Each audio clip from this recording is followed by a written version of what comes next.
ఇప్పుడు మన ప్రభువును లోకరక్షకుడైన యేసుక్రీస్తు అతి శుభమైన నామమును బట్టి చేరి ఉన్న మీకు అందరికీ కూడా పేరు పేరున నా హృదయపూర్వక వందనాన్ని, అందరికీ వందనాన్ని. ఈ వాక్యం వీక్షిస్తున్న మీకు కూడా నా హృదయపూర్వక వందనాన్ని తెలియపరుస్తూ ఉన్నాను.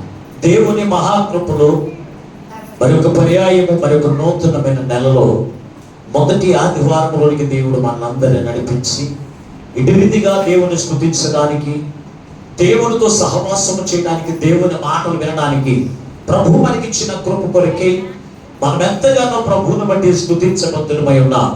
ఏది ఏమైనప్పటికీ ఆలస్యం చేయకుండా కొద్ది సమయాన్ని దేవుని యొక్క వాక్యాన్ని ధ్యానం చేద్దాం. పరిశుద్ధ గ్రంథములో ఈనాటి దేవుని యొక్క వాక్య ధ్యాన నిమిత్తము నెహెమ్యా గ్రంథము 9వ అధ్యాయము 20వ వచనాన్ని 21వ వచనాన్ని ఈ రోజున వాక్యం నేర్చుకుందాం.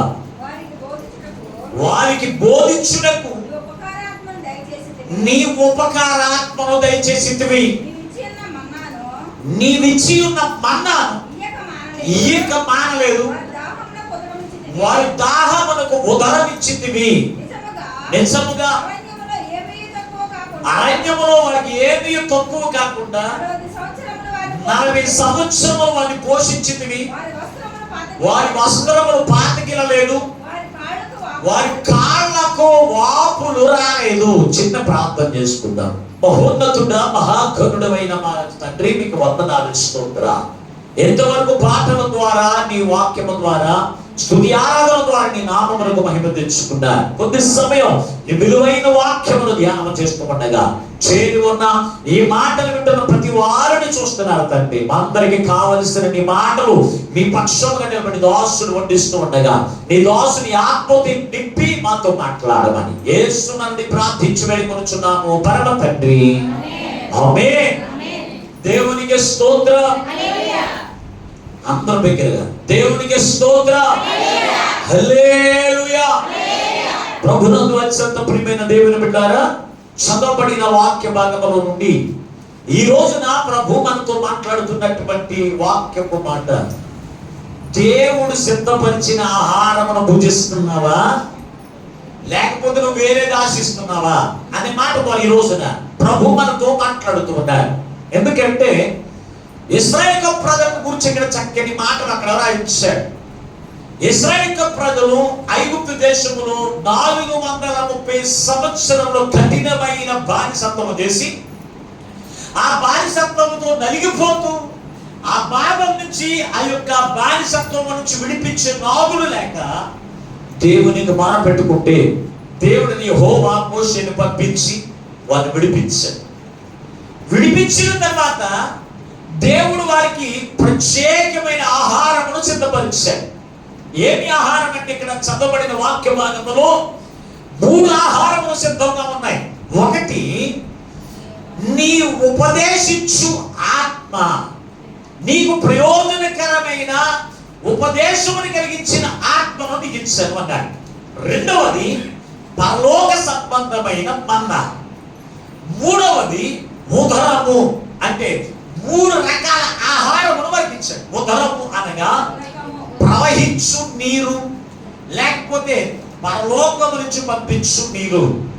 ఇది 3 రకాల ఆహారమును వారికి సిద్ధం చేసి వారిని కానాను దేశంలో నుంచి ఎక్కడి వరకు అంటే దేవుని బిడ్డారా, ఐగుప్తు దేశం నుంచి కానాను మీరు వెళ్ళే వరకు కూడా ఈ ఆహారం మాత్రం మీరు విడిచిపెట్టొద్దు అన్నాడు. అక్కడే ఈ ఆహారం విడిచిపెట్టొద్దని చెప్పి ఆ ఆహారం భుజిస్తుందంట.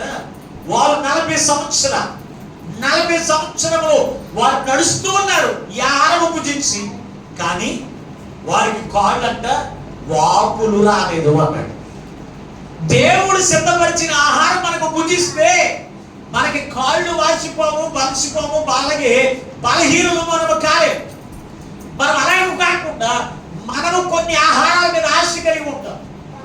ఆశ కలిగి ఆహారాలు భుజించి ఈ రోజున అనేకులు రోగులుగా, అనేకులు బలహీనులుగా, అనేకులు మధ్యలోనే చనిపోతూ ఉన్నారు దేవుని బిడ్డ.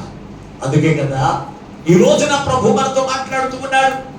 ఆయన యొక్క ప్రభు యొక్క బల్లారథంలో ప్రభు సిద్ధపరిచిన ఆహారాలను భుజించడానికి వచ్చినటువంటి దేవుని బిడ్డారా, ఈ రోజున ఈ 3 ఆహారాల యొక్క విలువను తెలుసుకుంటే ఈ ఆహారం పట్ల ఎప్పుడు నువ్వు ఆశ కలిగి ఉంటావు, ఎప్పుడు నువ్వు ఆశ కలిగి ఉంటావు. విలువ తెలవకే నువ్వేం చేస్తున్నావో తెలుసా? ఆ ఆహారం పట్ల ఆశ లేని వారిగా, ఆ ఆహారం పట్ల ఆసక్తి లేనటువంటి వారిగా నువ్వు జీవిస్తూ నీ జీవితంలో అనేకమైన బాధలు తెచ్చుకుంటా. దేవుడిని యెహోవా సిద్ధపరిచిన ఆహారం ఏంటో తెలుసా?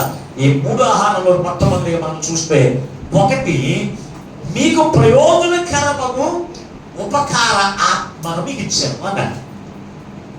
మీకు ప్రయోజనకరమైన జోగు అన్నాడు. మీకు బోధించు అన్నాడు. మరొకసారి మాట చదవండి ఒకసారి. వారికి బోధించుటకు ఉపకారాత్మను దయచేసి అన్నాడు. వారికి బోధించడానికి అన్నాడు.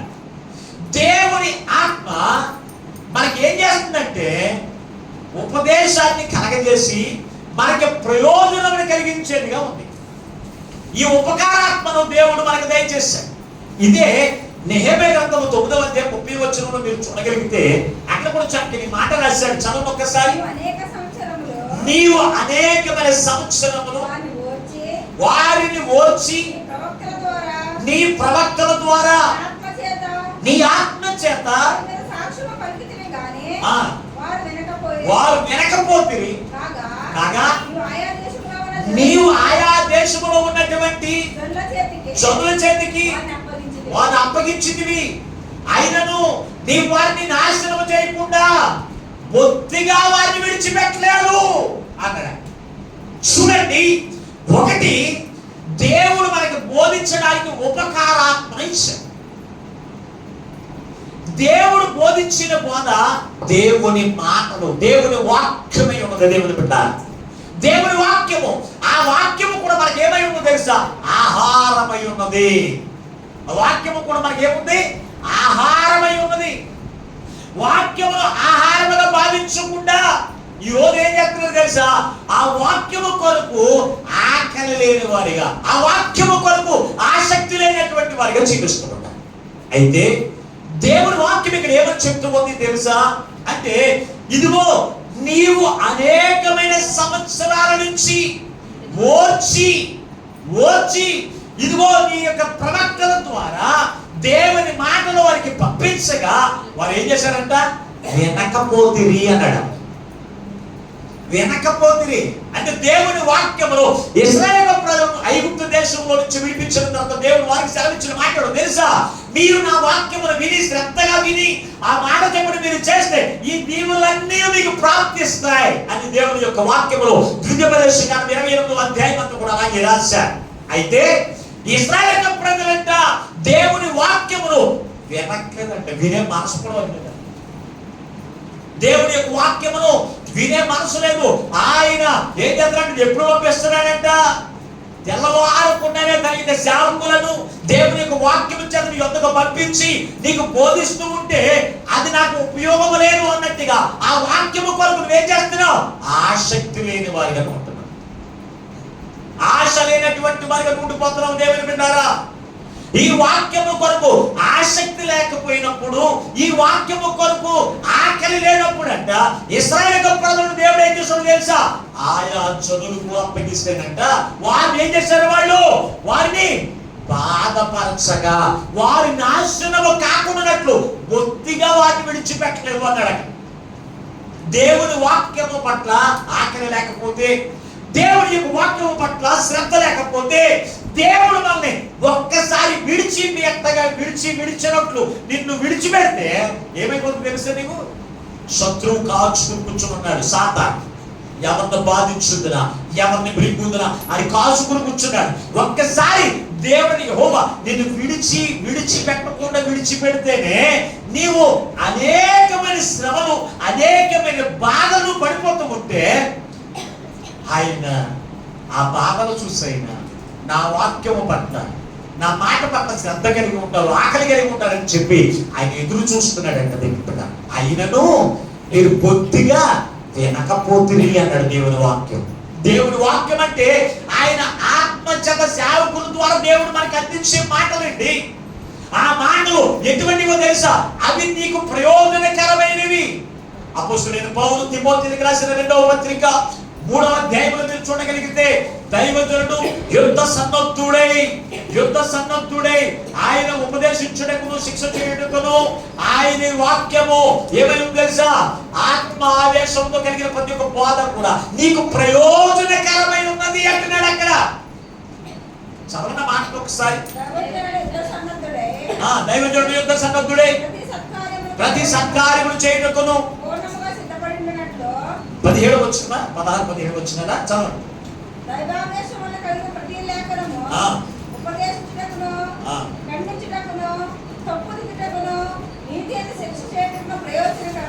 ఏమైనదంటే అది ప్రయోజనకరమైన ఉపదేశం. అంటే దేవుని సన్నిధిలో మనకి బోధించే బోధ, దేవుని యొక్క సన్నిధిలో మనకి ఉపదేశించే బోధ నీకు ప్రయోజనం. పాస్టర్ గారికి కాదండి. పాస్టర్ గారికి ఒక్కడికి అనుకుంటున్నారా? పాస్టర్ గారికి పని పాట లేకుండా పొద్దున్నే వచ్చేస్తున్నాడు అని అనుకుంటున్నారా? పాస్టర్ గారికి పని పాట లేకుండా వర్షం అయినా వచ్చేస్తున్నాడు అనుకుంటున్నారా? దేవుడు బిడ్డారా, ఒక్కసారి మీరు పరిశ్రమ చేయండి. దైవజనుడు యుద్ధ సన్నద్ధుడై దైవావేశం వల్ల పలికే ప్రతి ఒక్క మాట కూడా ఆహారం నీకు తీసుకుని వస్తున్నాడు పొద్దున్నే. ఎప్పుడో తెలుసా? అది వర్షం అని చూడక, ఎండని చూడక, మంచు అని చూడక, ఎందుకు దేవునికి సన్నిధి వరకు వస్తున్నాడు తెలుసా? దేవుని ప్రజల కొరకు దేవుడు సిద్ధపరిచిన ఆ ఉపదేశమైనటువంటి వాక్యంలో నీకు వడ్డించడానికి తీసుకుని వస్తాడే. ఆ వాక్యం అంటే మనకేముండదు, శ్రమ వినే మనసు కూడా మనకు ఉండట్లేదండి. ఇంకా మన యొక్క జీవితంలో మనకి ఇంకా ప్రయోజనాలు వస్తాయి. మన జీవితంలో మేము ఎలా పొందుకోగలుగుతాం? పరిశుద్ధ గ్రంథంలో ఒక రాజు కుమారుడు ఉన్నాడు. ఆ రాజు పేరు హిజ్కియా రాజు అయితే అతని కుమారుడు మనష్షే. అతని గురించి ఏమని రాయబడి ఉందో ఒకసారి పరిశుద్ధ గ్రంథంలో మీరు చూడగలిగితే, రాజుల మందు 2వ గ్రంథం 21 వచ్చిన చదవండి ఒకసారి.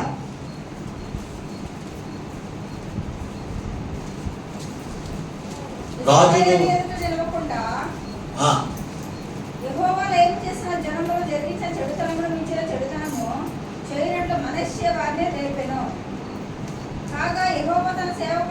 ఇశ్రాయేలుని ఎదుట నిలవకుండా యెహోవా ఏం చేసిన జనములు జరిగించిన చెడుతనమును మించిన చెడుతనము చేయనట్లు మనష్షే వారిని రేపెను.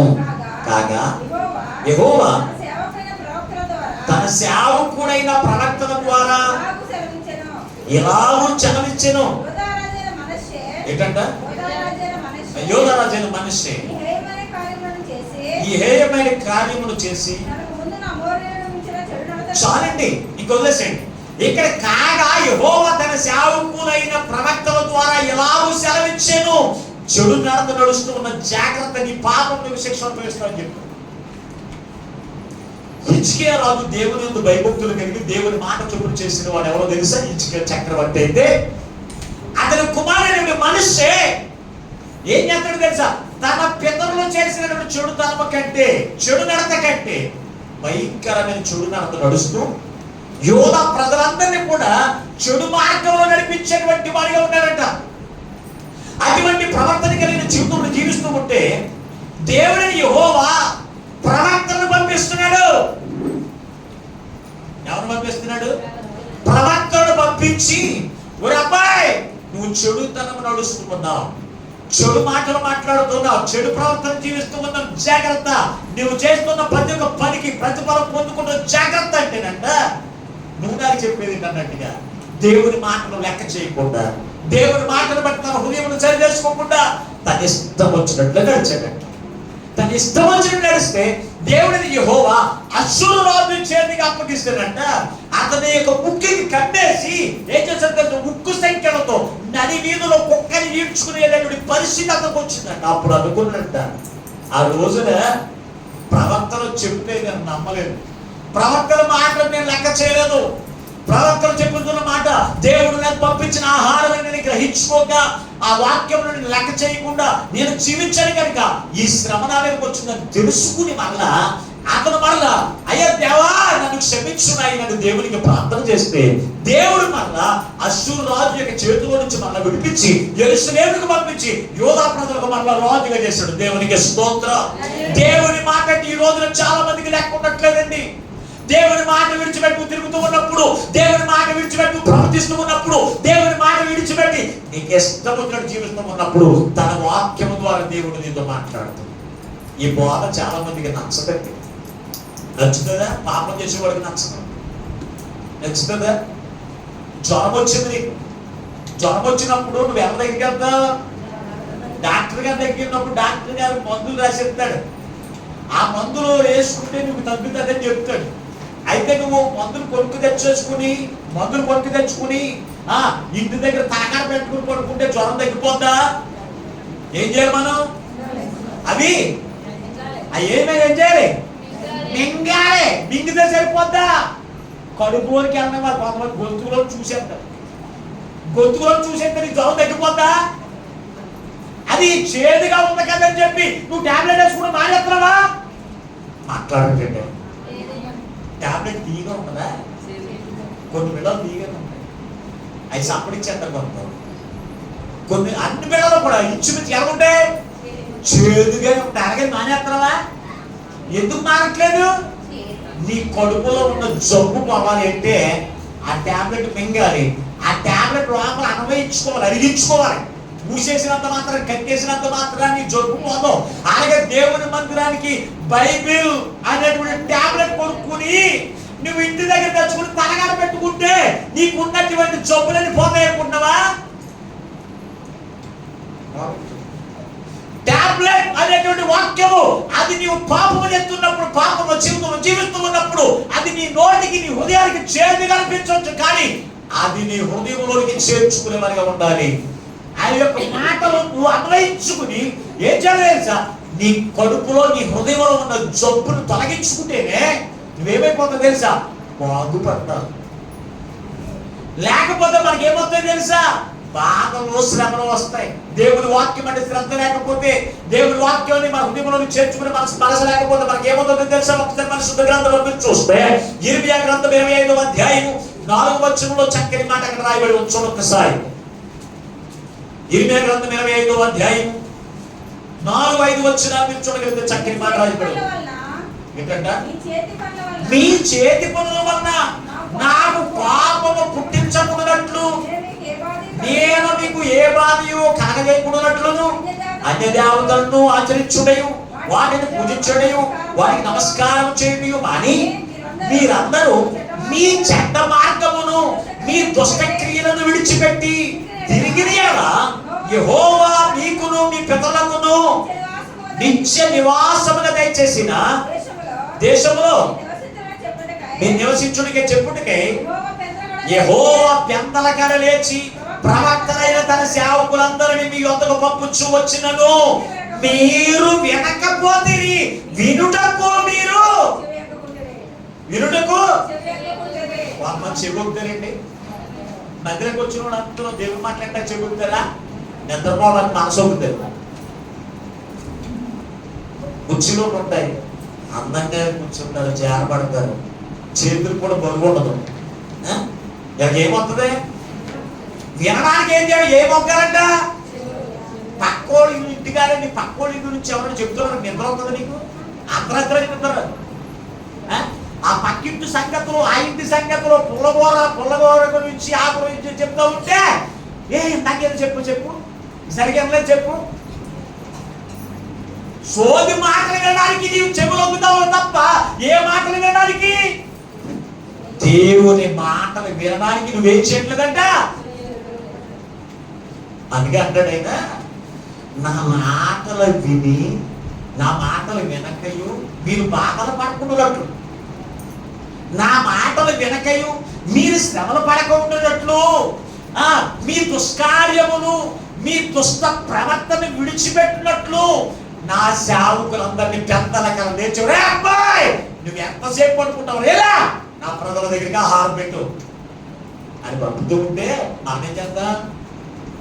మాస్టర్ గారికి పొద్దున్న ఏం పని లేదు, ఆయన 9 వచ్చి అన్నాడు, మనకు 3 పనులు కదా, మనకి ఎప్పుడు ఇంటికాడ ఇంకో ఆహారం సిద్ధపరచుకోవడం. ఏంటది? ఏం కూరది? చికెను, బిర్యానీ. అక్కడే ఉండిపోతావు తప్ప దేవుడు నీ కొరకు సిద్ధపరిచిన ఆహారం తింటే నీకు జబ్బులు రావండి. దేవుని యొక్క వాక్యమును వినాలి. విని వాడు చెప్పు నువ్వు చేస్తే నీ దుష్కార్యమును విడిచిపెట్టే, నీ దుష్టత్వం విడిచిపెడతావని దేవుని యొక్క వాక్యము నీకు ప్రకటిస్తూ ఉంటే నీలో ఉన్న దుష్టత్వం పోయిందా?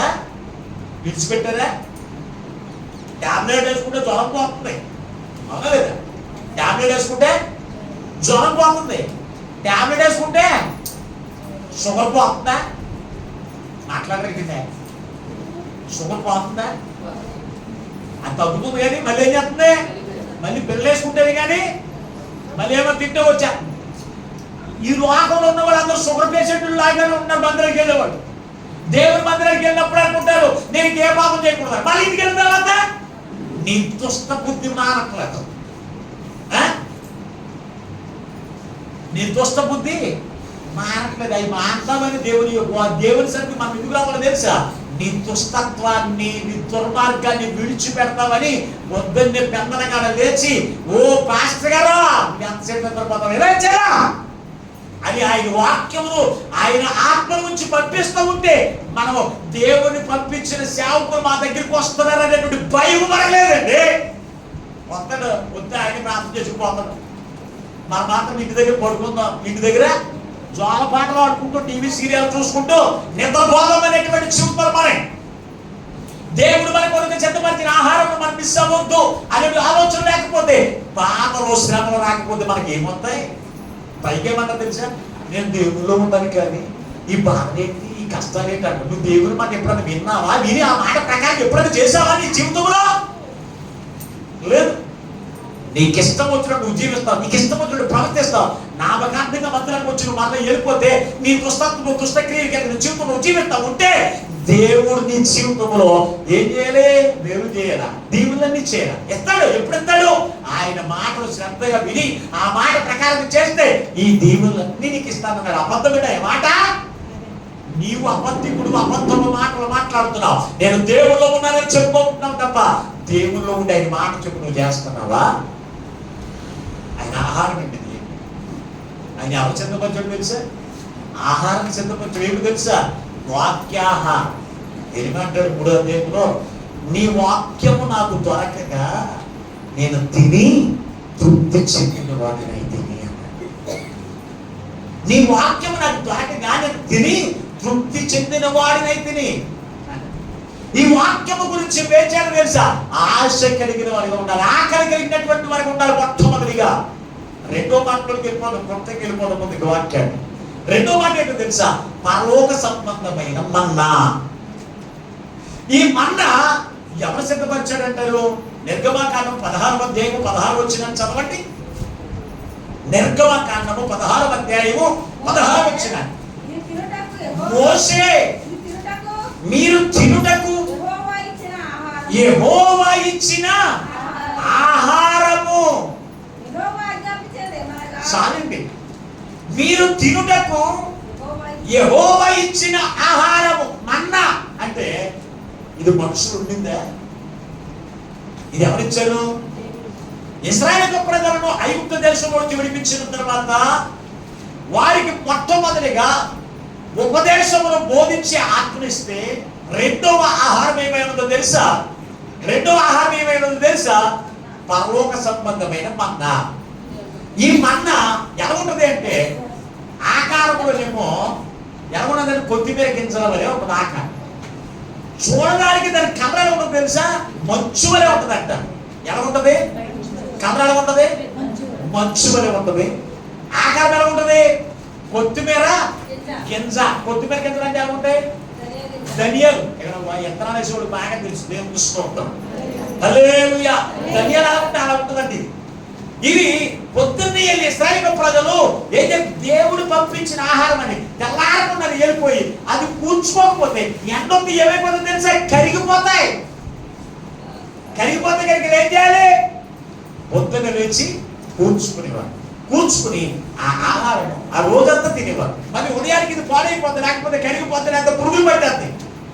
కనుక ఏనాటి ఆహారం అప్పుడే కూర్చుకోండి అని ఇశ్రాయేలు ప్రజలకు చెబితే ఈ ఆహారము వాళ్ళకి సరిపోయిందంటారా? ఈ ఆహారము వారికి నచ్చిందంటారా? ఈ ఆహారం వారికి నచ్చిందంటారా? చెప్పండి. నచ్చిందా? ఇది సరిపోతుందా లేకపోతే ఇంకేం కావాలని కోరుకున్నారు? ఒకసారి 78వ కీర్తన రండి. ఒకసారి 78వ కీర్తన 29వ వచనం చదవండి. వారు కడుపారా తిని తనిసిరి చదవండి. వారు ఆశించిన దానిని ఆయన అనుగ్రహించెను. ఆశ తీరకమునిపే ఆహారం వారి నోటిలో ఉండగానే చాలండి. నేను ఎవరు ఏం తిన్నారేటో దేవుడు వారికి సిద్ధపరిచింది పరలోక సంబంధమైన మన్నాను దేవుడు ఆహారం దేవుడు ఇస్తే అది దేవుడిచ్చిన ఆహారం కంటే ఇంకోటి కోరుకున్నారు. ఏం కోరుకున్నారు? మాంసం కావాలండి. ఏం కావాలి? ఈ రోజున ఆదివారం, ఈ నెలలో మనకి ఆదివారంలో మీరు అందరూ వచ్చి 1600 పాలు బొబ్బులు పొందుతూ ఉన్నారు. మంచిదే. 2 ఆహారాలు కనపడుతున్నాయి. ఒకటి దేవుడు సిద్ధపరిచిన ఈ మన్నా ఎవరో కాదు, మన ప్రభు యేసుక్రీస్తు వారే. మన్నా అంటే ఎవరు? ఆయన యేసుక్రీస్తు ప్రభు వారు. ఆయన శరీరధారిగా వచ్చి తన ప్రాణం పెట్టినంత సేపు కూడా పరలోక సంబంధమైన మన్నా ఎప్పుడు వరకు తిన్నారు అంటే ఎప్పుడు వరకు తినాలని చెప్పాడు అంటే దేవుడి యొక్క వాక్యంలో ఇదే నిర్గమకాండంలో ఒకసారి 35 వచనం చదవండి. ఒకసారి 16వ అధ్యాయం 35 వచనాన్ని. ఇశ్రాయేలీయులు నివసించవలసిన దేశమునకు తాము వచ్చు 40 ఏళ్ళు మన్నానే తినుచుండిరి. వారు కానాను దేశపు పొలిమేరలు చేరు వరకు ఎప్పుడు వరకు తినాలి? మన్నాను ఎప్పుడు వరకు తినాలి? కనాను దేశంలోకి చేరు వరకు. అంటే కనాను దేశం దేనికి సాదృశ్యంగా ఉందో తెలుసా? పరలోక రాజ్యానికి చేరు సాదృశ్యం. ఈ పరలోక రాజ్యము చేరే వరకు కూడా నీవు దేని మీద ఆశ కలిగి ఉండాలంటే దేవుడు నీ కొరకు సిద్ధపరిచిన ఆహారమైన మన్నా మీద ఉండాలి. దీన్ని మారకూడదు. ఓ నెల తీసుకోకపోతే ఏమవుద్ది, 2 నెలలు తీసుకోకపోతే ఏమవుద్ది అని నువ్వు అనుకుంటున్నావేమో. దేవుడు పెట్టారా? ఇశ్రాయేలు ప్రజలను అన్నాడు, ఇదిగో మీరు 1 నెల 2 నెలలు 3 నెలలు కాదు, ఎప్పుడు వరకు అంటే కనాను దేశము చేరే వరకు కూడా మీరు మారడానికి వీల్లేదు.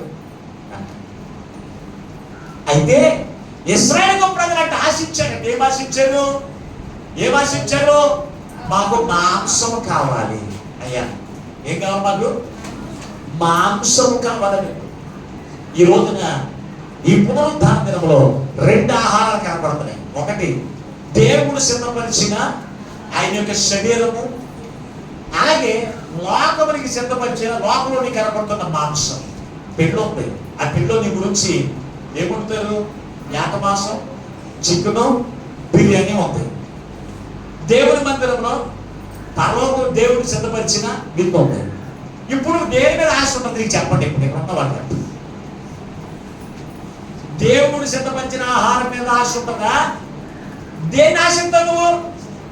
అసలు నేను అసలు మాస్టర్ గారు ప్రశ్న మీరే, జవాబు మీరే, చెప్పుకోవడం మీరే, నెలకొని ఇంటికి వెళ్ళిపోవడం కూడా మీరే.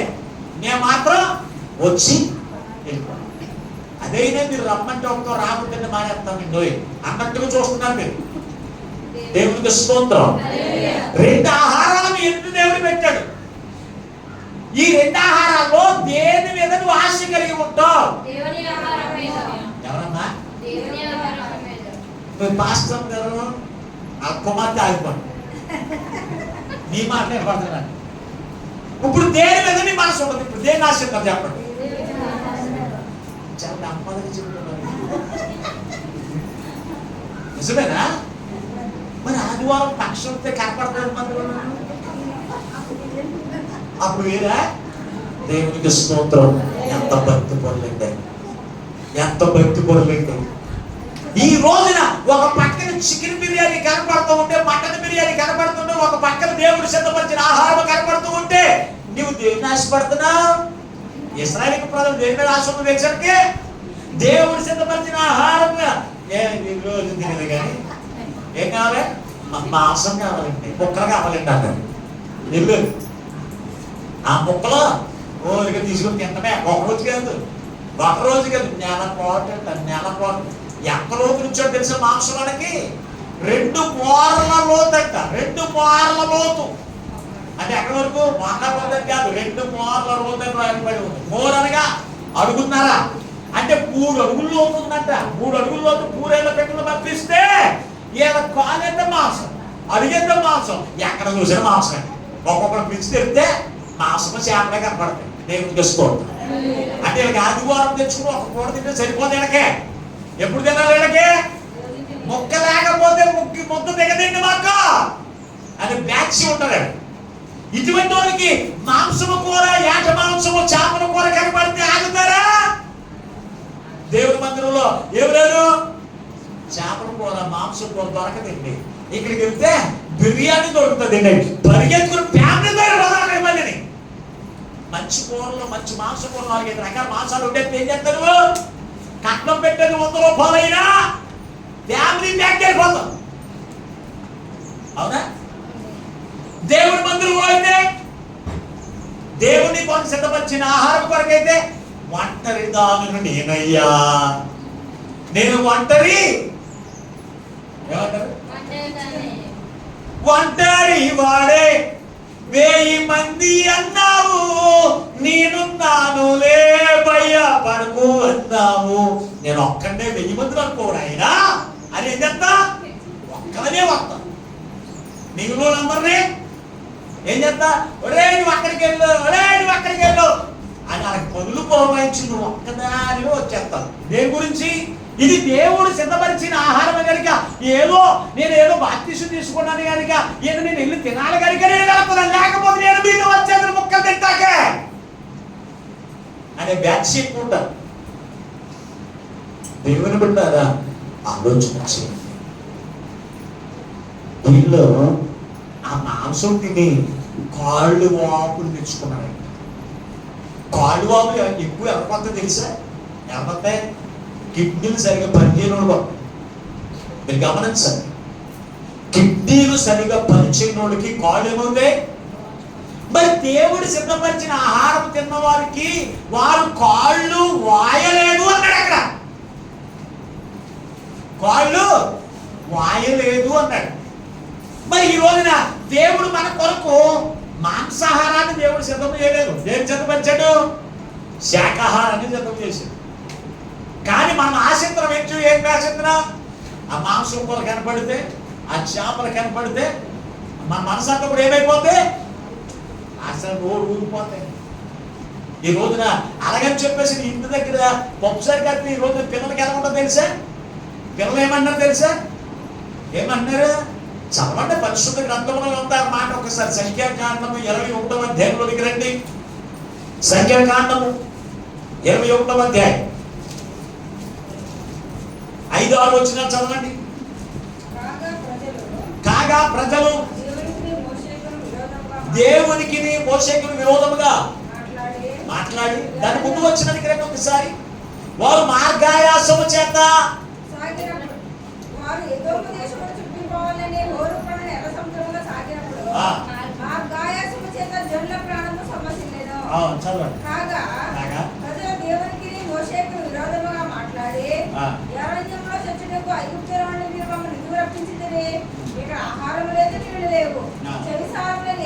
ఏంటంటే చవిచారము లేని అన్నము మాకు అసహ్యమైనది. అసహ్యమైనదే చెప్పినప్పుడంట దేవునికి కోపం వచ్చి వారి మీదకి ఏం సర్పరయ్యి తాపకరమైన సర్పములు వారి మీదకి పంపగా అవి వాటిని కాటు వేస్తూ ఉన్నప్పుడు సర్పము కాటు గట అనేకులు చనిపోతూనే ఉన్నారు. దేవునికి స్తోత్రం. ఏం ఆహారం అంటది? చవిచారము లేని పప్పుచారు. ఏంటది? ఓ పత్తులమ్మలో చవిచారము లేని పప్పుచారు, చవిచారము లేని బెండకాయ కూర, చవిచారము లేని దొండకాయ కూర మాకు ఎలా ఉన్నాయి?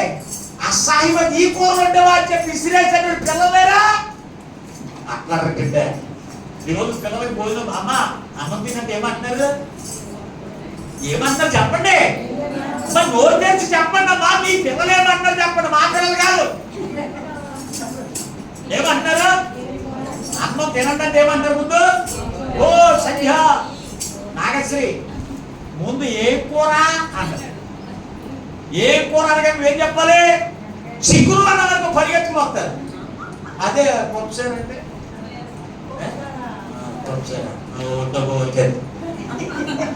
నువ్వే వద్దావు నేను సరిగా ఏం మాసం వచ్చి అప్పుడు ఉండలేదా? ఏం తిన్నాక తిన్నా, కానీ తెల్లారి కూడా ఏం కనపడాలి మనకి? ఏం కనపడాలన్న జ్యోతి? మాంసము. పక్కింటి దగ్గర మాంసం కనపడుతూ ఉంటే నువ్వు పప్పు సారి కాస్తావా? నా స్నేహితులు వాళ్ళ గిన్నెలో మాంసం కనపడి మరి నిన్న నీ గిన్నెలో కనపడింది కదా, మరి ఈరోజు పక్కింటి గారు కనపడితే నువ్వు తినేయాలా? దేవుడు బిడ్డారా, ఆలోచన చేయండి. నన్ను ఏలూరు వెళ్ళాను, చెప్పాను వెళ్ళాను. వెళ్ళి వస్తూ ఉంటే ఆ మిలిటరీ వాటర్ ఉంటే కనపడింది నాకు. ఏంటి పొలమని వెళ్ళిపోతున్నా, జనం పొలమని వచ్చేస్తున్నారు, ఎక్కడ బాగుంటుందో నాకు తెలియక నేను అందులో వెళ్ళిపోయాను. నేను వెళ్ళిపోతే పెళ్ళి దగ్గర కూర్చుంటే వెనకాల కూర్చుని ఉంటారు చూసి వాళ్ళు కూర్చోనుకుని అలా ఉన్నారండి. దాంట్లో జనమందరూ అందులోనే ఉన్నారు. ఒక్కొక్కరు ఒక కూర్చోనుకుంటున్నారు. అప్పుడు నేను అక్కడికి వెళ్ళి నేను కూడా మొత్తం మీద కుర్చీ పట్టుకుని కూర్చొని తిన్న తర్వాత ఆడు వచ్చాడు, మెనూ చెప్తున్నాడు. మీకు చికెన్ కావాలా, మటన్ కావాలా, కొరమేలు కూర కావాలా, బొబ్బులే కావాలా, విడియులు కావాలా, పీతలు కావాలా, ఏం కావాలండి అన్నాడు. ఇవన్నీ చూస్తేనే నాకు భయం వేసింది అనుకుంటా. సరే నాకు ఏమవుతున్నాయినా పక్కన ఉన్న వాళ్ళు చూడటం ఉంటే అది ఇంకొక పప్పు కంటే చికెన్ అంటే అంత పప్పు తీసుకొస్తున్నాడు. చిన్నపప్పు కాదు, మెంటలు వంటలు కదా మరి. అది మెంటలు వాళ్ళకి ఒక ముక్క రెండు ముక్కలు అయితే సెట్ అవ్వదు. అసలు అక్కడ ఉన్న వాళ్ళు పులోమని తినేస్తున్నాడు, పప్పులు తినేస్తున్నారు. నాకు ఏం చేయాలో అర్థం కాలేదు. ఎందుకంటే నేను గట్టిగా వారం ఒకసారి తింటే మళ్ళీ ఒక వారం వరకు దాని జోలికి వెళ్తాను. ఏమనండి, ఎందుకంటే మాంసం అరగడానికి ఎంత టైం పడుతుంది తెలుసా? 24 గంటలు పడుతుంది చికెన్ తింటే. అదే మటన్ తింటే 100 గంటలు పడుతుంది, అంటే 2 రోజులున్నర. మరి అటువంటిప్పుడు నువ్వు తిన్నదంతా కూడా ఎక్కడికి వెళ్తుంది అనుకుంటున్నారు? ఆ లెవర్ దగ్గర అరక్కోకుండా పక్క ఉంటుందంట. నువ్వు మనం ఇంకో పూట తినేస్తూ ఉంటావు. ఇవన్నీ కూడా లోపల ఏమవుతుంది తెలుసా? విషం అయిపోతుంది. అది కోటేస్తుంది అన్నమాట. అది కోటేయడం వల్ల చచ్చిపోతున్నాం. అది కోటేయడం వల్ల ఆయాసం. అక్కడ అందుకే రాశాడు, వారు నడుస్తుంటే మార్గాయాసము చేస్తున్నాడు. అక్కడ చికెను మటను ఇవన్నీ తిన్న వాళ్ళు నడవాలంటే ఎలా ఉంటుందా? గట్టిగా తిన్న వాళ్ళకి ఏమవుతుంది? ఆయాసం. నేను ఇదిగో కనుక తినేసు చికెన్ మటన్ తినేసుకున్న తర్వాత వాక్యం చూసి తెలుసుకున్న తర్వాత కొన్ని ఏం చేశాడంటే మొత్తం తగ్గించేసాడు, మొత్తం తీసేసాడు. తీసేసి ఎప్పుడన్నా తింటే చికెన్ తింటా, మీద అబద్ధం ఎందుకు? లేకపోతే చేపలు. అదేనా వారానికి 3-4 రోజులు కాదు, వారానికి ఒకసారే. ఏది తిన్నా వారానికి ఎన్నిసార్లు? రోజు 10 పూట ఉండాలి మనకి. అంటే అర్థమవుతుంది. వీళ్ళకి మార్గాయుసం ఏమవుతుంది? ఆయుసం రాకపోతే ఏమవుతుంది చెప్పండి ఒకసారి. ఇదిగో నేను ఆయాసపడిపోయాడు వాక్యం చెప్పడానికి. ఇప్పుడు చెప్పమన్నాడు, గంటల తరబడి చెప్పినా, గంటల తరబడి నడిచినా, అవసరమైన పరిగెట్టినా నాకేం రావట్లేదు. ఇప్పుడు ఆయాసం చూసి కూడా ఏంటంటే మాస్టర్ గారు బాగా కూడా అయిపోయినట్టు అనుకోవచ్చు. ఆయాసం అని కూడా తగ్గిపోయి ఇంకా కారణం ఈ రోజు నీ జీవితంలో నువ్వు దేని మీద ఆశపడుతున్నావు? దేవుడు నీ కొరకు సిద్ధపరిచిన పరలోక సంబంధమైన మన్నా మీద నీకు ఆశ ఉందా? దేని మీద నీ ఆశ అంతా? దేని మీద? బిర్యానీ మీద. నీ ఆశ అంతా కూడా చికెను మటను వీటి మీద ఉంటుంది తప్ప దేవుని మందిరానికి వెళ్ళాలి. దేవుడు నా కొరకు ఈ రోజున ఆయన శరీరముగా నాకు ఇవ్వడానికి మా మధ్యలోకి వస్తూ ఉన్నాడు. ఆయన శరీరం నేను పుచ్చుకోవాలని ఆశ నీకు ఉండాలి. అందుకే కొరింథీ రాసిన 10వ పత్రికలో 11వ అధ్యాయం అంటాడు, ఆయన అప్పగింపబడిన రాత్రి ఒక రొట్టె నుండి కొన్ని కృతజ్ఞతాస్తుతులు చెల్లించి, ఇది మీ కొరకు నేను సిద్ధపరిచిన ఆహారము భుజించండి అంటే ఆనాడు పాత నిబంధనలో పరలోక సంబంధమైన మన్నాను దేవుడిని యెహోవా సిద్ధపరిస్తే, ఆయన క్రీస్తు శరీరధారిగా వచ్చిన తర్వాత మనందరి యొక్క పాపములు వధించబడిన తర్వాత ఆయన మరొక సిద్ధపరిచాడు తెలుసా? ఆయన శరీరము. ఆయన శరీరం అంటే మామూలు శరీరం కాదు, రెడీమేడ్ కాదు. ఏంటన్నది? విరవబడిన శరీరం. ఆయన ఒక రొట్టెను విరిచి మీ కొరకీయబడిన నా శరీరం అన్నాడు. ఈ రోజు విరవబడిన శరీరం ఎవరేస్తున్నారు? అంతా కూడా మనకి ఏం కావాలి? రెడీమేడ్. ఏం కావాలి మనకి? రెడీమేడ్. ఆ రెడీమేడ్ తీసుకున్నాడు కాదు, నేను ఇష్టపడ్డాను. నేను గోధుమ తీసుకుంటాను, నా చేయి గోధుమ తీసుకుని నేను ఆడిస్తాను, శుభ్రంగా కడిగేసి ఆడబెట్టి ఆయన ఆడించి నేను పాస్టర్ గారికి వెళ్తాను. పాస్టర్ గారు కూడా అంత శ్రద్ధ ఉండకపోతాడు బంధువు పడుతుంది, కానీ నేను మాత్రం అది శ్రద్ధ తీసుకున్నా. నాకు అవకాశం దొరికినప్పుడు ఖచ్చితంగా ఆ గోధుమల్ని శుభ్రంగా కడిగి ఆరబెట్టి దాన్ని ఏం చేస్తాను, పిండి చేసి అమ్మగారికి ఇస్తాను. ఈ బలాల రోజున తెల్లారుచున్న లేచి ఆమె ప్రార్థనాపూర్వకంగా మీ అందరి కొరకు ఒక రొట్టెని సిద్ధపరుస్తుంది. ఖచ్చితంగా ఈ ఆహారం ఎవరు సిద్ధపరిచాడు అంటే ప్రభు సిద్ధపరిచిన ఆహారం ఏంటి? ఇది నీ మాస్టర్ గారు తయారు చేసి చెప్తున్నాడా? మాకైతే మంచి పిల్లలకి ఇచ్చేస్తున్నారు, అది రోడ్లు కూడా ఆకలి కట్టుకుంటుంది, మాట్లాడలేకపోతున్నాం. ఇవన్నీ రెడీమేడ్ ఎందుకంటే రెడీమేడ్ ఇచ్చాడు యేసు ప్రభు వారు. విరవబడిన శరీరం ఆయన విరిచిచ్చాడండి. విరిచిచ్చాడు. పాస్టర్ గారు కూడా కనపడుతున్నాడు ఈ రోజున. మూడికి ఒకళ్ళిద్దరు ఉంటున్నారు అంతే, మిగిలిన వాళ్ళందరూ రెడీమేడ్ పాస్టర్లే. అంటే బాధలు వచ్చాము, కానీ దేవుడు ప్రవహించినట్టుగా ఎవరిస్తున్నారండి? దేవుడు విన్నారా? ఆయన అంటాడు ఇది నా శరీరం అని. అంటే క్రీస్తు యొక్క శరీరం కొరకు నువ్వేం కలిగి ఉండాలి? ఏం కలిగి ఉండాలి? ఆశ కలిగి ఉండాలి. మొట్టమొదటిగా ఏదో ఇశ్రాయేలు ప్రజలు ఆ మాంసం కావాలని కోరుకున్నప్పుడు దేవుడు కోపం వచ్చి ఆ మధ్యలో చచ్చిపోయేటట్టు చేసింది. వాళ్ళకి ఆయుష్కాలం చాలా ఉంది, 120 సంవత్సరాలు అవుతుంది. ఈ 120 సంవత్సరాలు బతక మనుషులు వాడు ఈ మాంసం తిని మధ్యలోనే చచ్చిపోయారని ఉంది కదా, ఇందాక పడవలో ఉండగానే చచ్చిపోయారని ఉన్నాం కదా. ఇప్పుడు మనిషి ఆయుష్కాలంలో మీరు చూస్తే 30, 40, 50 సంవత్సరాల్లోపు ఎక్కువ మంది చచ్చిపోతున్నారు. కానీ కారణం ఏంటంటే పొద్దున్న లేక మాకు ఏం కనపడతారు? రెడీమేడ్ బిర్యానీలో ఏమున్నా మనకి? బిర్యానీ. నాకు సెంటర్కి వెళ్తుంది చాలు, డాడీ మమ్మీ బిర్యానీ కొను, నాకు నువ్వు బిర్యానీ చేయి అన్నారు తప్ప ఎప్పుడు కూడా దేవుని సన్నిధికి తీసుకెళ్ళి వాక్యం చేత నన్ను నింపు, ఆయన వాక్యం చేత నన్ను నింపు, దేవుడు సిద్ధపరిచిన వాక్యం నాకు కావాలి, ఆ వాక్యం వినడానికి నాకు తీసుకెళ్ళు అని చెప్పేసి తల్లిదండ్రులని అడిగేటువంటి పిల్లలు కూడా కనపడతాయి. లేదు పిల్లల తల్లిదండ్రులకే లేదు ఆశ. ఇంకా పిల్లలకి ఎక్కడ ఉంటుంది? తల్లిదండ్రులకు దేవుని సన్నిధికి వెళ్ళాలి, దేవుడు వాక్యం వినాలి, దేవుడు మనకు సిద్ధపరిచిన ఆహారం భుజించాలని తల్లిదండ్రులకు ఉంటే పిల్లలకు ఉంటుంది. ఇంకా పిల్లలకి ఎక్కడ చూస్తుంది? నీకు లేకపోతేను.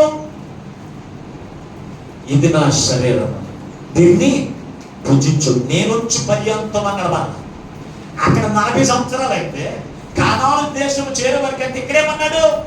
నేను వచ్చు పర్యంతము అంటే నేను వచ్చి పర్యంతము దీనిని మీరు భుజించమన్నాడు కదా. ఆయన వచ్చి పర్యంతం అంటే భుజిస్తున్నామా? మధ్యలో మనకి చాలా గ్యాప్లు ఉంటాయి, అవునా? పెళ్ళిళ్ళు ఉంటాయి, పేరంటాలు ఉంటాయి, మధ్యలో బలహీనతలు ఉన్నాయి, మరి ఇంట్లో ఏమైనా చచ్చిపోతే కార్యక్రమాలు ఉంటాయి. ఇందులో మానేసి బ్యాచ్ ఎంతమంది లేరు? ఎంతమంది లేరు? ఎంతో మంది జ్వరం వస్తే మానేసేవాడు, కాళ్ళు అయితే మానేసేవాడు, కొంచెం తలనొప్పుకుంటే మానేసేవాడు. ఎంత బతి అనుకుంటున్నారు? మనకి ఎంత ఆశ తెలుసా? దేవుని బిడ్డారా, అందుకే కదా ఈ రోజున ప్రభు మనతో మాట్లాడుతున్నాడు. ప్రభు నీ కొరకు సిద్ధపరిచింది పరలోక సంబంధమైన మన్నా. అది ఏముంటుంది తెలుసా?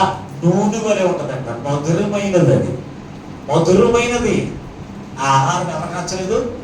క్షమించడము లేని ఆహారం మాకు అసహ్యమైపోయిందంట. అసహ్యం. రోజు పాస్టర్ గారు ఇప్పుడు వాక్యం కంటే ఇదిగో ఈ రోజు బిర్యానీ అక్కడికి వెళ్ళిపోదా? దేవుని బిడ్డలారా, ఆలోచన చేయి. ఈ రోజున నీకు ఆరోగ్యం ఇచ్చే బోధ నీకు నచ్చుతుందా? అసహ్యంగా ఉంటుందా? నీ బ్రతుకులను బాగు చేసే బోధ, నీ జీవితాన్ని సరి చేసే బోధ నీవు అసహించుకునేటట్లు ఉండకూడదు. దాన్ని ఎప్పుడు కూడా ఆశపడేటట్లు ఉండాలి. దాని గురించి ఆశపడేటట్లు ఉండాలి. దేవుని బిడ్డలారా, ఆశపడాలి తప్ప ఎవరో ఏదో తింటున్నారు, ఇంత బాగా అయిపోతున్నారు. ఆ మెంటల్ వంటకి వెళ్తే నేను అడిగాను, పప్పు ఉందా? తన పప్పు ఉందన్నాడు. బెండకాయ కూడా ఉంటాడు. 2 బోట్లు తెచ్చాడు, వేసాడు. భోజనం అంతా 2 బోట్లు లాగించేసాడు. మెంటల్ మిగిలిన అందరూ ఏం తింటున్నా కానీ పక్కన వాళ్ళు చికెన్ వేసి తింటున్నారు కదా, నేను తినొచ్చు కదా. డబ్బులు ఉన్నాయి జేబులో, డబ్బులు లేక కాదు. మరి తినేసినోడిని అక్కడ ఆర్డర్ ఎక్కితే రైల్వే స్టేషన్ దగ్గరికి 1 కిలోమీటర్ పోను ఎంత ఉంటుంది. అక్కడికి బస్సు ఎక్కితే 10 రూపాయలు తీసుకుంటాడు, తీసుకెళ్ళి అప్పచెప్పారు. కానీ రైలు 3:30 గంటలకు ఉందని ఏం చేశాను, అక్కడి నుంచి నడుచుకుంటూ వచ్చాను. అడగాలి కదా కడుపులో జరిగేస్తాక మళ్ళీ కిలోమీటర్ నడిచాను. నాకు ఇప్పటికే అనమంటే రాత్రి పడుకుని తినేసిన తర్వాత పడుకొని అమ్మ 10 నిమిషాలు అన్న నడవాలి ఖచ్చితంగా. ఎందుకంటే అది కడుపులో ఉంటే విషమైపోతుందండి. అది పేగుల్లో పట్టేసి ఒంటికి పట్టేసి విషమైపోయి నిన్ను బలహీనులుగా చేసేస్తుంది. జాగ్రత్త దేవుడు బిడ్డరా. ఇప్పుడు వరకు ఒకవేళ మాంసాహారం రుచిగా ఉందని రోజు అదే తింటే కనుక ఈ రోజు దేవుడు వాక్యం మాట్లాడుతున్నాడు. నీ కాళ్ళు వాపులు రావడానికి, నీకు ఆయాసం రావడానికి, అది విషమైపోయి నీ ప్రాణం తీయడానికి ఆ మాంసం వాసించిందే కారణం. అది సంగతం జ్ఞాపకం చేసుకోండి. దేవుడు పెట్టారా? జ్ఞాపకం చేసుకుని నువ్వేం చేయాలి తెలుసా? దేవుడు నీ కొరకు సిద్ధపరిచిన ఆహారం కొరకు ఆశతో ఉండాలి. ఆకలితో వచ్చిన తీసుకోవాలి. ఖచ్చితంగా తీసుకున్నప్పుడు ఖచ్చితంగా నీ జీవితంలో ఎన్ని దేవుడు నీకు ఇచ్చిన ఆయుష్కాలం అంతా నువ్వు జీవించగలుగుతావు. దేవుడు దీని కొరకు సిద్ధపరిచిన దీవులన్నీ నీ మీద ప్రాప్తిస్తాయి. ఇది మానేస్తున్నాను. 3వ ఆహారం మూడోది ఏంటన్నాడు? ఉదరము అన్నాడు. ఉదకము అంటే ప్రవహించు నీరు, కురిసే నీరు. నీళ్ళని చెప్పొచ్చు కదా, ఉదకం ఏంటి? దేవుడు వాక్యంలో మీ కొరకు దేవుడు సిద్ధపరిచిన ఉదకము అన్నాడు. ఉదకం అంటే ప్రవహించే నీరు. ఒక మనిషి బ్రతకాలంటే ఖచ్చితంగా 3 ఉండాలి. ఒకటి దేవుని మాట. మానవుడు రొట్టె వలన మాత్రమే కాక దేవుని మాట నుండి వచ్చి ప్రతి మాట వల్ల బ్రతుకును అన్నాడు. ఒక మనిషి బ్రతకాలంటే దేవుని మాట ఉండాలి. రెండవది రొట్టె వలన మాత్రమే అన్నాడు. రొట్టె అంటే ఆహారం కూడా మనకి ఉండాలి. అదే ఆహారం ఏంటో తెలుసా? దేవుడు నీ కొరకు సిద్ధపరిచిన ఆహారం. నీవు అంతేకాని దేవుని కొరకు సిద్ధపరిచిన ఆహారము అది రొట్టె అనగా శరీర సంబంధమైన ఆహారం గురించి మీరు ఆలోచన చేయండి. కానీ ఆత్మ సంబంధమైన మాటలు దేవుని యొక్క శరీరం గురించి మనం మాట్లాడుతున్నాం.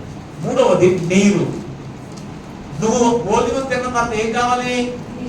మంచినీళ్ళు తాగాలి ఖచ్చితంగా. మంచినీళ్ళు తాగకపోతే నీ ఇంజిన్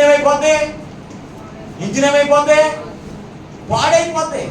మోటార్ సైకిల్ ఇంజిన్ పాడైపోతే ఇంజిన్ తీసి ఇంకో బండి ఇంజిన్ పెడతారు. నీ ఇంజిన్ పాడైపోతే, అవిధాలు చేసి ఇంజిన్ పాడైపోతే ఇంకొకరు ఇంజిన్ తీసి నీకు పెడతా కుదురుతుందా? మాట్లాడరే. మనిషి ఇంజిన్ పాడైపోతే మనిషికి ఇంజిన్ ఇంకో పెడతాకుందా? పెడతాకుందండి. మనిషి లివర్లో పాడైపోతే లివర్లో మార్చడానికి ఉందండి? ఉందా? ఈ ఇంజిన్ లోడ్ పడకుండా ఉండాలంటే ఏముండాలి? నీరు ఉండాలి. ఈ నీరు ఏమై ఉన్నదో తెలుసా? ఈ నీరు దేనికి సాదృశ్యం ఉందంటే వాక్యానికి అయినప్పటికీ దేవుడు మన కొరకు సిద్ధపరిచిన ఆయన రక్తములకు కూడా సాదృశ్యం. చదవడం ఒకసారి పరిశుద్ధ గ్రంథం నుంచి మీరు చూడగలిగితే చక్కని మాట రాశారు. నిర్గమకాండం 17వ అధ్యాయం 6వ వచనం చదవండి. నిర్గమకాండం 17వ అధ్యాయం 6వ వచనం.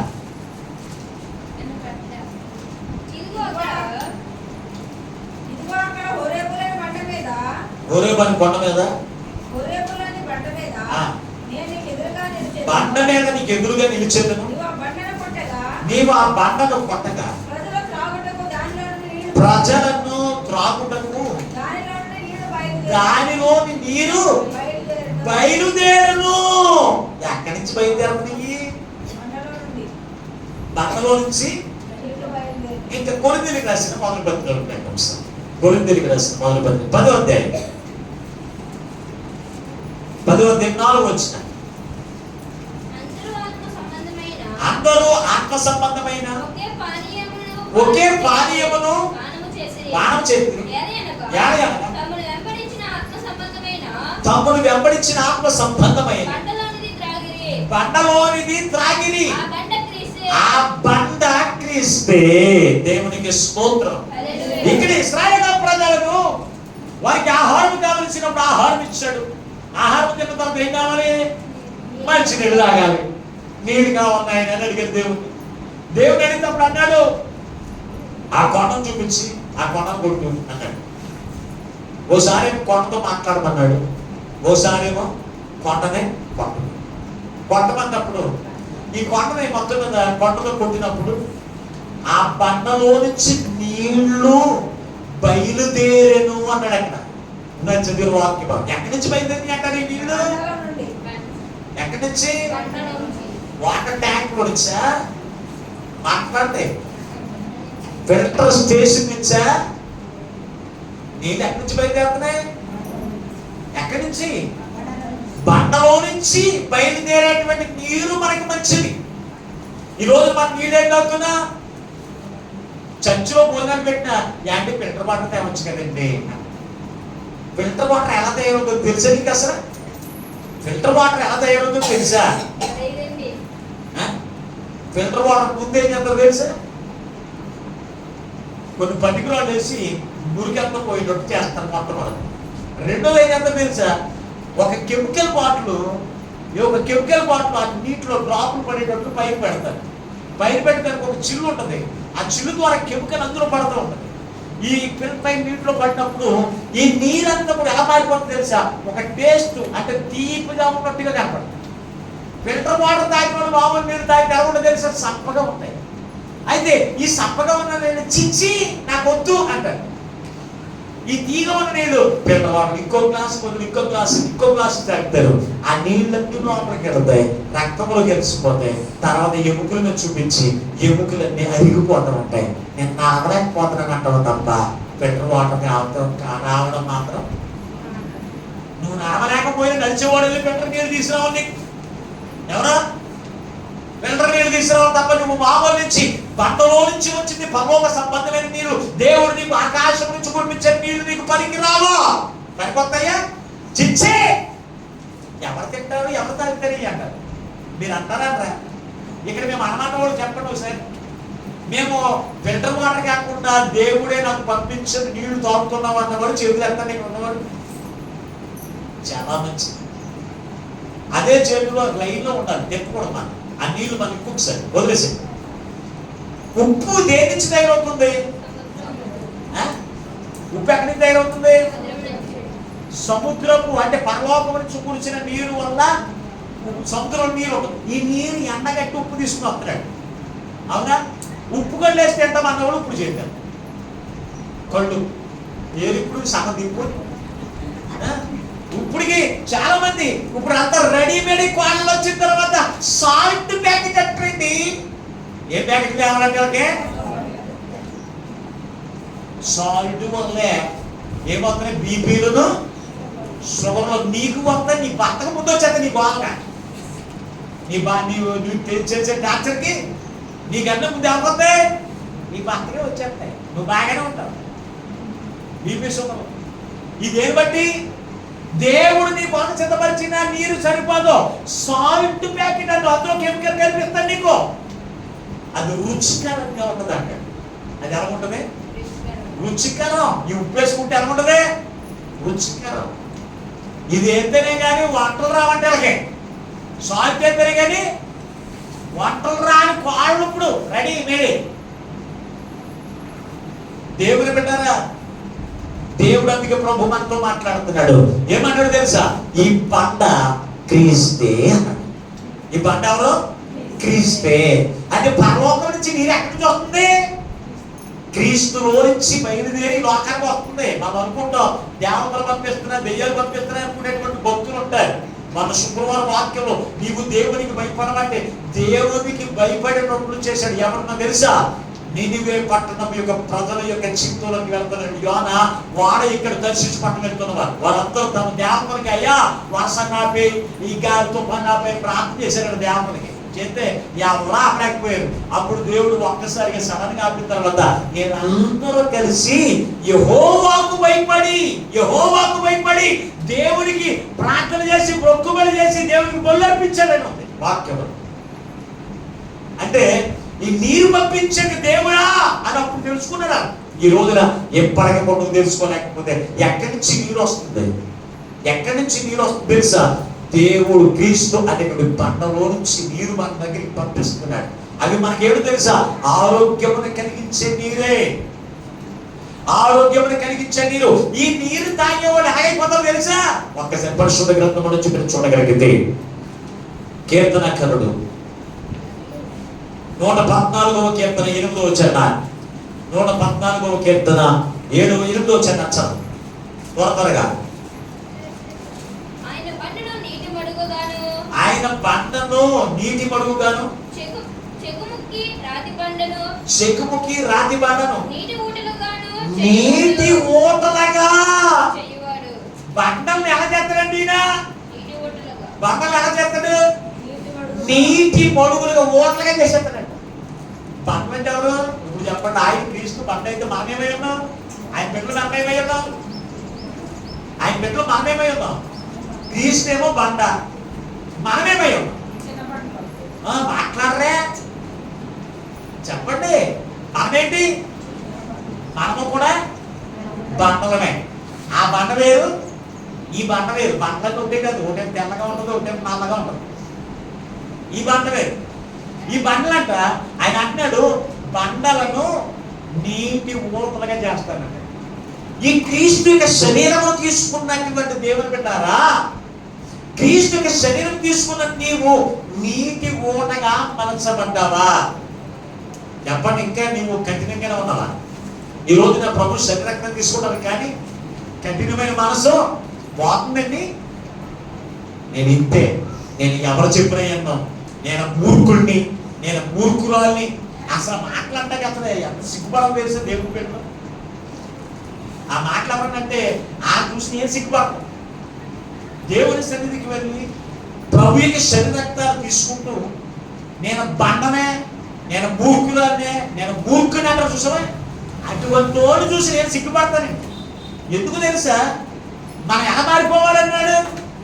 క్రీస్తు యొక్క శరీరం తీసుకున్న వాళ్ళు నీటి ఊటలుగా మారిపోవాలి. పరిశుద్ధ గ్రంథంలో ఒక స్త్రీ ఉంది, ఆమె పేరు సమరయ స్త్రీ. ఒక్కసారి పరిశుద్ధ గ్రంథం తీసా చదివి వాక్యం ముగించుకుందాం. యోహాను సువార్త 4వ అధ్యాయం 10వ వచనం చదవండి.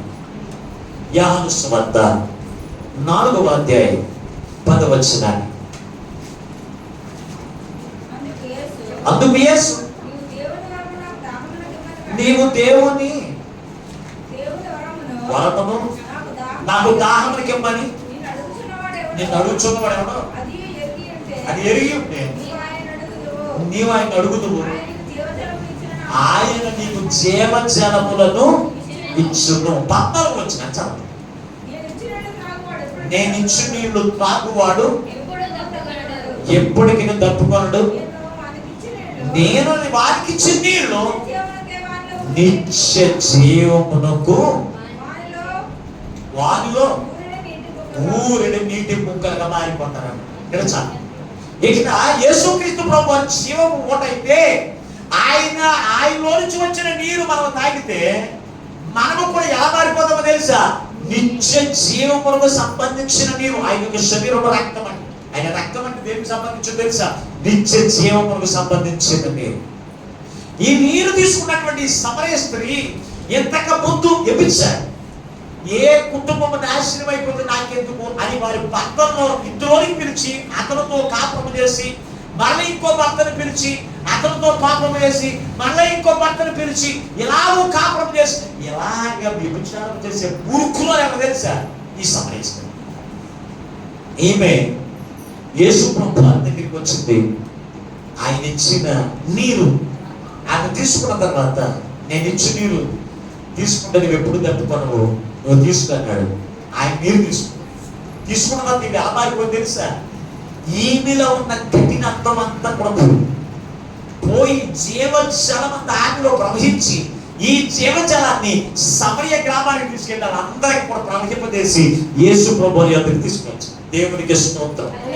ఈ రోజున నీవు కూడా తీసుకుంటున్నావు. ఏంటది? ప్రభు యొక్క శరీరము రక్తము తీసుకుంటున్నాను. నీలో దుర్మార్గము పోదు, నీలో కఠినత్వం కూడా పోగొట్టుకోవట్లేదు. నువ్వు మరలా కఠినం చేసుకుంటున్నావు. దేవుడు తీసేస్తున్నాడు ఆల్రెడీ. తీసిన ఇక్కడ ఉన్నప్పుడు అనుకుంటావు ఇటువంటి కఠినమైన మనసు, ఇటువంటి దుర్మార్గము చిక్కునాలు ఉండకూడదు అనుకుంటావు తప్ప, మరలా ఇంటికి వెళ్ళిన తర్వాత నువ్వు కఠినం చేసేసుకుంటున్నావు. కఠినం చేసి కాకుండా తెలుసా? మూర్ఖుడిగా మూర్ఖులందరితో మాట్లాడుతూ ఉన్నావు. దానివల్ల నీలో జీవజలము కనపడతలేదు. ఏం కనపడుతున్నాయి? రాళ్ళు కనపడుతున్నాయి. యేసుక్రీస్తు ఆయన బండ అయితే మనమేమై ఉన్నామన్నా?